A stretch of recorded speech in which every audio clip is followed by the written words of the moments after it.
नमस्कार, प्रणाम। आज मैं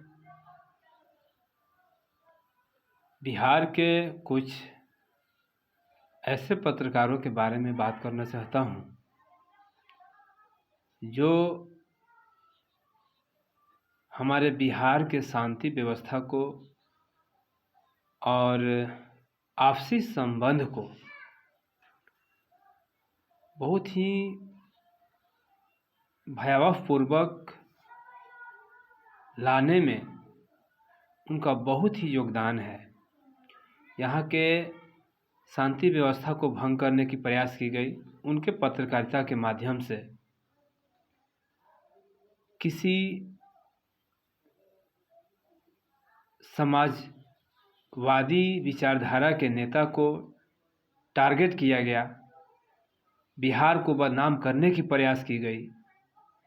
तो उस पे मैं आज इस वीडियो के माध्यम से अपने बिहार के तमाम लोगों को बताना चाहता हूं कि वैसे पत्रकार जो हमारे देश की एकता और अखंडता को तोड़ने का प्रयास करते हैं, उनको सबक सिखाने की ज़रूरत है। क्योंकि हमारे देश में ऐसे पत्रकार जो हैं हमारी एकता को ख़त्म करते हैं, हमारे आपसी संबंध को ख़त्म करने का प्रयास कर रहे हैं। आज देश की जो स्थिति है किसी से नहीं छुपा है। जहां सवाल पूछना है, पत्रकार वहां डर के मारे पहुंचता नहीं है। जैसे हमारे देश के प्रधानमंत्री नरेंद्र मोदी जी जब चुनाव में आए, प्रधानमंत्री का जब 14 में चुनाव लड़ रहे थे, उस समय की बात मैं आप लोगों को याद दिलाना चाहता हूं कि जब वो आए थे तो बोले थे कि प्रत्येक साल 2 करोड़ युवाओं का रोजगार मिलेगा, हम आएंगे तो, अगर हम प्रधानमंत्री बनते हैं तो। आज तक कोई भी पत्रकार उनसे सवाल पूछने नहीं गया कि मोदी जी 2 करोड़ जो प्रत्येक साल आप युवाओं को रोजगार देने के लिए वादा किए थे, आपने कितने लोगों को रोजगार दिया। दूसरा बात कि गैस सिलेंडर का दाम जो है दोगुना हो गया। पहले 450-500 के अंडर में ही मिलता था, आज 1100 रुपये जो है गैस सिलेंडर का दाम हो गया है, और उस पर कोई पत्रकार उनसे सवाल करने के लिए नहीं जा रहा है। तीसरा बात कि हमारे देश में पेट्रोल का दाम दोगुना ग्रोथ कर गया। जो हमें 55-60 के पेट्रोल मिला करते थे, आज 110 रुपये लीटर हो गए हैं।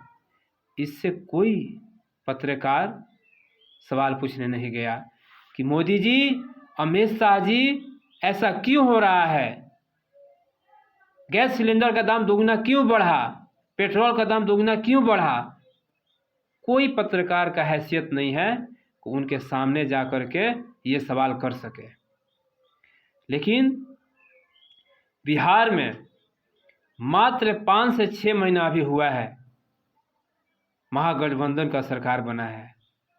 6 महीना पहले किसी भी पत्रकार का औकात नहीं था कि जा कर के उनसे सवाल करे कि शिक्षा व्यवस्था में जो कमियां रह गई हैं, कैसे उसे दुरुस्त किया जाए, कैसे शिक्षा व्यवस्था को सुडौल बनाया जाए, कैसे शिक्षा व्यवस्था में सुधार किया जाए।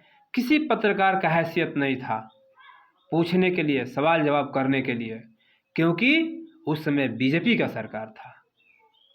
किसी पत्रकार का औकात नहीं था कि जेपी यूनिवर्सिटी में जा कर के और सवाल पूछे कि सेशन लेट क्यों चल रहा है। वहाँ सेशन आज से लेट नहीं चल रहा है। जब हम 12-13 साल के थे, उस समय से मैं सुन रहा हूँ कि जेपी यूनिवर्सिटी का सेशन जो है 3 साल का कोर्स जो है 4 से 5 साल में दिया जाता है। उस समय कोई पत्रकार नहीं पूछता था कि हाँ क्यों सेशन लेट हो रहा है, क्यों बच्चों के भविष्य के साथ खिलवाड़ किया जा रहा है। लेकिन मैं आप लोगों को एक सच्चाई बता देना चाहता हूँ इस वीडियो के माध्यम से कि जब से महागठबंधन का सरकार आया है तब से एक मनीष कश्यप नाम का पत्रकार है, मैं उसका वीडियो पहले भी देखता था, मुझे लगता था कि अच्छा इंसान है, लेकिन नहीं, वो मुद्दा पे कभी बात किया ही नहीं है। बीजेपी सरकार में किसी भी मंत्री से सवाल किया ही नहीं है। उसका इतना औकात नहीं है कि नरेंद्र मोदी और अमित शाह से जाकर के सवाल करे कि बिहार भी भारत का ही अंग है, बिहार के साथ दुर्व्यवहार क्यों किया जा रहा है सेंट्रल गवर्नमेंट के साथ, मैंने सेंट्रल गवर्नमेंट के द्वारा, क्यों बिहार के यूनिवर्सिटी में सेशन लेट चलाया जाता है, आखिर बिहार के साथ जो है ऐसा व्यवहार भारत सरकार क्यों करती है। जेपी यूनिवर्सिटी चाहे बिहार के जितना भी यूनिवर्सिटी है भारत सरकार के अंडर में आती है। भारत सरकार में मंत्रियों से सवाल कभी मनीष कश्यप ने पूछा कि क्यों बिहार में यूनिवर्सिटी का जो हाल है, जो बदतर है, क्यों बच्चों के साथ यूनिवर्सिटी खिलवाड़ करती है, बच्चों के भविष्य के साथ? कभी नहीं पूछा। अब 5 से 6 महीना हुआ है महागठबंधन का सरकार आए हुए, तेज प्रताप से जाके सवाल पूछा, जो कि उससे पहले भी कोई पर्यावरण मंत्री होगा बीजेपी में, मनीष कश्यप ने कभी नहीं पूछा। शिक्षा मंत्री से जाके सवाल किया, उससे पहले भी शिक्षा मंत्री थे जब भाजपा सत्ता में बैठ करके मलाई खा रही थी, उस समय उसका औकात नहीं था कि जा करके हम सवाल करें कि शिक्षा व्यवस्था क्यों गड़बड़ है, क्यों शिक्षा व्यवस्था में सुधार नहीं हो रहा है। फिर जेपी यूनिवर्सिटी में जाकर दिखाया कि यहाँ के सेशन जो है लेट चलती है, और उसको मार के खदेड़ के फैला दिया सब। लेकिन बिहार में महागठबंधन का सरकार आया है तो महागठबंधन जो है सबका सम्मान करती है। जिस सम्मान पूर्वक शिक्षा मंत्री ने मनीष कश्यप को जवाब दिया था, जिस सम्मान पूर्वक तेज प्रताप ने मनीष कश्यप को जवाब दिया था, क्या कोई बीजेपी का नेता भी तुम्हें कभी सम्मान पूर्वक बात किया है? तुम्हारा औकात ही नहीं है कि उनके सामने तुम जा सको।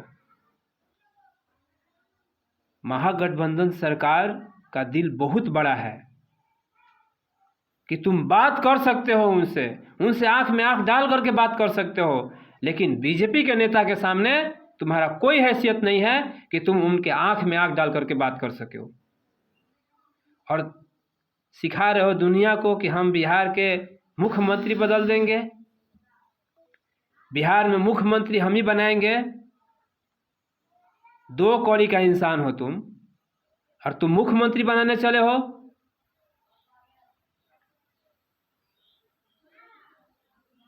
तुम्हारा सारा सच्चाई पूरा बिहार का पूरा देश जान गया है कि तुम एक बीजेपी का दलाल हो, तुम उन सामंतवादियों का माने दलाल हो जो कभी लोगों का सम्मान नहीं करते थे। तुम्हारे ऐसे पत्रकार तो मुझे शर्म आता है कि हमारे देश में हो, जो हमेशा नफरत फैलाने की बात करते हो तुम। तो मैं अपने बिहार के तमाम लोगों से कहना चाहता हूँ कि आप लोग धैर्य रखें, पेशेंस रखें, आपका हर मनोकामना इस महागठबंधन सरकार में पूर्ण की जाएगी। जो 10 लाख रोजगार की बात है और 10 लाख सरकारी नौकरी की बात है, उस पे काम हो रही है। बहुत जल्द लोगों के बीच में वो चीज़ सामने आएगा और शिक्षा, चिकित्सा, सुनवाई करवाई, सब पे सुधार होगा और हो भी रहा है, क्योंकि हम इस चीज़ को महसूस कर रहे हैं। आज जो चिकित्सा की व्यवस्था है, डॉक्टरों का क्लास लगाया जा रहा है। बीजेपी सरकार में भी ऐसा होता था? कोई मंत्री का फुर्सत था जी कि वो अपने पीएमसीएच में जा करके रेड मारे कि कौन डॉक्टर बढ़िया से काम नहीं कर रहा है? कभी देखा गया है? कभी नहीं। तो मनीष कश्यप जो है ये स्वर्ण जाति से आता है और इसके रग रग में जातिवाद भरा हुआ है। तो बाकी आप लोग समझदार हैं। जय हिंद, जय भारत।